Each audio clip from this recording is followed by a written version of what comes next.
मैया 17 नभेम्बर बिथांखियाव उदालगुरिनि नलबारि फिल्डआवहाय BPI मुंनि मोनसे राजखान्थि हान्जानि मोनसे मेल जादोंमोन।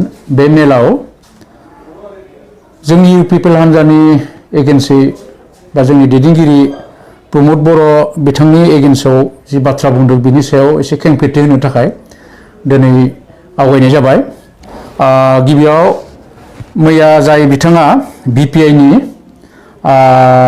जि बाथ्रा बुंदों बेयो जोबोद नेहाद राव, जेराव जायखौ सभ्य समाजाव बाहायनाय जाया आरो बे सोदोबखौ बाहायनायनि थाखाय जोङो जोबोद मुगैनाय सोंखारिनाय मोनसे सानदों।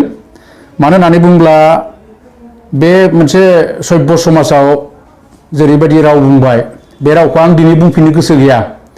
खारन बिथाङा मैया जिबायदि बाथ्रा बुंदों जोंनि दानि BTR नि चिफ प्रमद बर' आरो बारग' BTC नि चिफ हाग्रामा महिलारि बिथांमोन सानैखौ जिबायदि रावजों सोंखारिदों बे रावखौ माने कुनु दिना सभ्य समाजा गनायनो हाया आरो बिथांनि बे रावनि थाखाय जोङो उदालगुरि जिल्ला कमिटि UPPL निफ्राय जोङो निन्दा होदों, मुगैदों।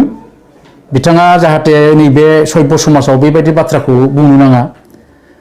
नंगौ, गणतान्त्रिक भाबै बयहाबो बुंनो हानाय अधिकार दङ, राजखान्थि खालामनो हानाय गोहो दङ, नाथाय सभ्य समाजनि सभ्य बाथ्राजों माने बुंनाया मोजां आरो बिथाङा जुदि रोङाब्ला बेखौ सोलोंना लानाया मोजां। सभ्य समाजाव बबे रावजों रायलायनानै सोद्रोमसिनि सिनायथिखौ होनाय जायो। बिथांनि बे रावजों जोङो जोबोद लाजिनाय मोनदों। आङो सानो जों बर' हिसाबै बिथाङाबो सासे बर' रावजों बुंदों, बर' मानसि। बिथांनि जिखिनि बुंनाय बे रावखौ खोनानानै आं गाव सासे बर' हिसाबै जोबोद लाजिनाय मोनदों।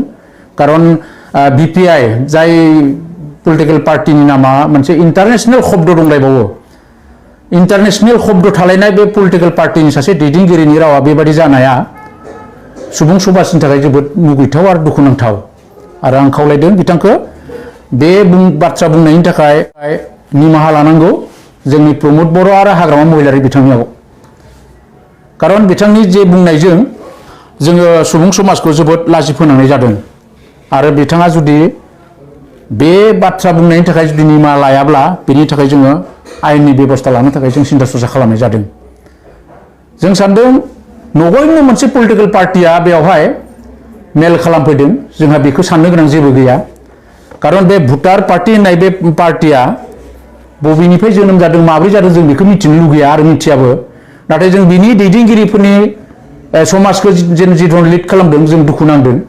खारन गरिब गुन्द्रा मानसिफोरखौ जाय अबास्तबिक हाजो खर'आव खासेव बिदै नागिरनाय बायदि ना गोरानखौ बोदै दिहुननो नागिरनाय बायदि राव बिथांमोना बुंदों जे इसुखौ लानानै, जेराव भुटारशिप बे माबाखौ लानानै दानफायाव सासे बेक्तिया सासे भुटारा जे सरकारनिफ्राय जि मोनसे दान बान्था मोननांगौ होननाय बे बाथ्राया जोबोद मिनिथाव आरो दुखुनांथाव।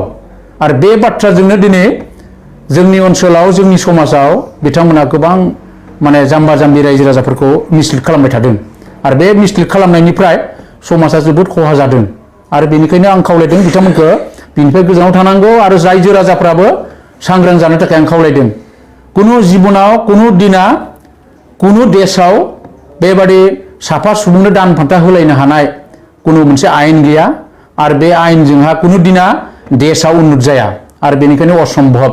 आरो बेनिफ्राय रायजो राजाफोरा एसे सांग्रां जानाया मोजां। आरो जों मिथिनायाव बे BPI जिथु पलिटिकेल पार्टी बे पार्टिया गरिब गुन्द्रा मानसिफोरनो दान बान्था मोनगोन होननानै मोनसे प्रलबन होनानै जिबायदि थाखा फैसा खांनानै जिबायदि सुसिदों बे जोंनि थाखाय खोब गाज्रि आरो बेनिफ्राय रायजो राजाफ्राबो एसे साबधान जानाया मोजां। बेनिफ्राय आं बुंनो नागिरदों बिथांनि मुंखौ सोरबा पबित्र बर' होननाय मिथिदों। बिथाङा फंसे बाथ्रा बुंदों, प्रमद बर'आ गामसा गाननानै न' बड'लेण्ड न' रेस्ट होननानै बुंनाय बे बाथ्राखौ बिथाङा इनसाल्ट खालामना जिबायदि बाथ्रा बुंदों, आं सानो बिथाङा कुनु बर' समाजनि जेबो अबदान गैयै मानसि।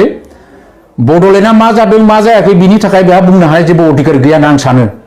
खारन बड'लेण्डनि थाखाय बेहा मालाबाबो सिन्ता खालामनाय गैया बे इन्टारनेशनेल मोनसे पलिटिकेल पार्टियाव खामानि मावदों इन्टारनेशनेलनि खोथा सिन्ता खालामदों बे जोंनि बे हारिनि जि मोनसे मोनथायनि थाखाय जि मोनसे खामानि मावदों बेयावहा बिथाङा बुंनो हानाय जेबो माबा गैया खारन गामसा गाननानै बर' हारि दानायनि बाथ्रा बुंनाया साफ्रोमबो बर'नि थाखाय मावनो गोनां खामानि खारन बर'नि हारिमुवा जाबाय गामसा गाननाय आरो गामसा गाननानै बर'नि थाखाय जि बाथ्रा बुंदों बियो थार आरो बेखौ बिथाङा बुंनाया बर' हारिनिनो हेंथा बर' हारिनिनो हेंथायै बुंनाय जादों आरो बेनिफ्रायबो बिथाङा गोजानाव थानांगौ खारन बर'नि हारिमुखौ जों दिन्थिनांगोन बर'नि हारिमुखौ जों फोथांना लाखिनांगोन आरो बेखौ दिनै प्रमद बर'आ गामसा गाननानै बड'लेण्डखौ सोमावसारबोदों आरो बेजोंनो बर' हारिनि हारिमुवा दिनै बुहुमाव सिनाय जादों आरो बेनि थाखाय बेहा बुंनो हानाय जेबो अधिकार गैया बेखायनो आङो बिथांखौ खावलायदों जेब्लायबो जाहाथे बर'नि एगेन्स्टआव बुंनायनिफ्राय जाहाथे गोजानाव थायो जि बाथ्राखौ बिथाङा बुंदों बेयो जोंनि समाजनि थाखाय जोबोद खहा गोनां आरो बे बाथ्राखौ दुनाबार जाहाथे बिथाङा बुङा राजनितिक खालामनायाव जोंहा बुंनांगौ गैया बिपिआइ खालामो ना मा खालामो खालामनो हायो किन्तु बर' हारिनि हेंथायै जि बाथ्रा बुंदों बियो जों माने गनायनो हाया आरो बेनिफ्राय बिथाङा जेब्लायबो जाहाथे गोजानाव थायो आं बेखौनो बिथांखौ खावलायबाय